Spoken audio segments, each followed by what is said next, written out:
শুভ সকাল। আজ 5ই ভাদ্র 1433, ইংরাজির 23শে অগস্ট 2026। আজ ঢাকা বিশ্ববিদ্যালয়ের কালো দিবস, যা শুরু হয়েছিল 2007 সালে। 23শে অগস্ট 2016 তৎকালীন ভারতের রাষ্ট্রপতি কলকাতার রাজভবন থেকে আনুষ্ঠানিকভাবে আকাশবাণী মৈত্রী রেডিও চ্যানেলের উদ্বোধন করেন।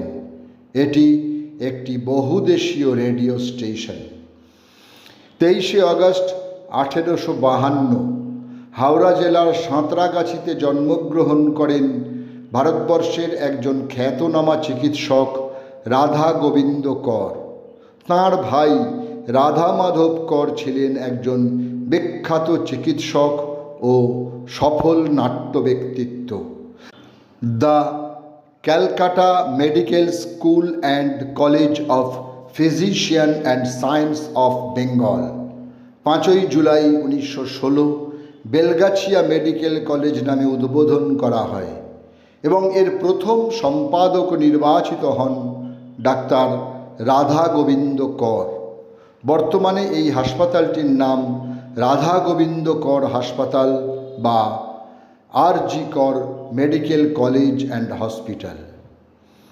23শে অগস্ট 1968 দিল্লিতে জন্মগ্রহণ করেন কৃষ্ণকুমার কুন্নত, যিনি ছিলেন নেপথ্য সঙ্গীত শিল্পী, সুরকার, গীতিকার। তিনি হিন্দি, তেলেগু, মালায়ালাম, কন্নড়, মারাঠি, গুজরাটি ও তামিল চলচ্চিত্রে একজন সফল গায়ক। বিজ্ঞাপনের জিঙ্গেলে কণ্ঠ দেওয়ার মধ্যে দিয়ে তাঁর সঙ্গীত জীবন শুরু এবং A.R. রহমানের সুরে গানের মধ্যে দিয়ে তাঁর চলচ্চিত্রে প্রবেশ। কৃষ্ণকুমার কুন্নত সঙ্গীত জগতে কে নামে অধিক পরিচিত।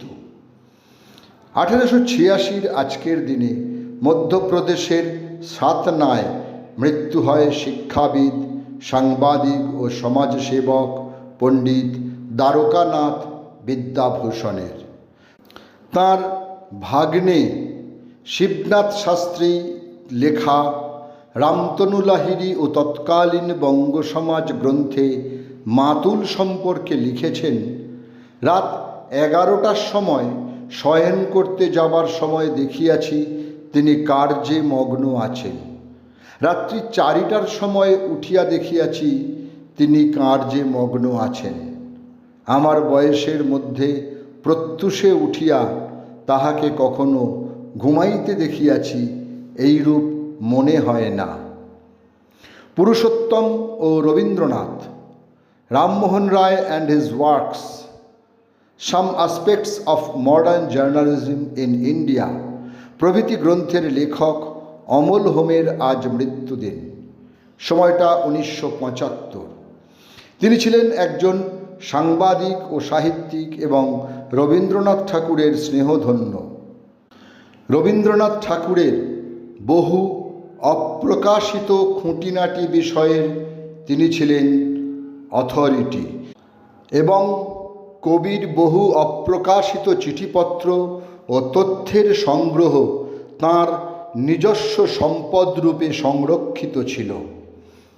নগর জীবনের ক্লেদ ও ক্লান্তি, মধ্যবিত্ত জীবনের প্রতি অবজ্ঞা এবং সংগ্রামী গণচেতনাকে কাব্যে রূপ দিয়েছিলেন যিনি, সেই কবি সমর সেনের আজ মৃত্যুদিন।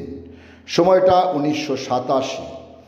কাব্যের সংখ্যা তুলনামূলক কম হলেও ব্যতিক্রমী ও নিজস্ব বৈশিষ্ট্যতায় অনন্য। রোমান্টিকতা বর্জিত তীক্ষ্ণ ভাষা প্রয়োগে সাহিত্য জগতে আলোড়ন সৃষ্টি করেছিলেন তিনি। স্বাধীনোত্তর কালে বিপ্লবী বামপন্থী চিন্তাধারার সমর্থক ছিলেন। 23শে অগস্ট 2018 95 বছর বয়সে দিল্লিতে শেষ নিঃশ্বাস ত্যাগ করেন সাংবাদিক, রাজনৈতিক প্রতিবেদক, লেখক কুলদীপ নায়ার। মাতৃভাষা উর্দু হলেও তিনি প্রধানত ইংরাজিতেই লিখতেন। তাঁর লেখা ভারত সহ বিভিন্ন দেশের 600টি পত্র পত্রিকায় 14টি ভাষায় প্রকাশিত হয়েছিল। সকলকেই আমার আনত প্রণাম।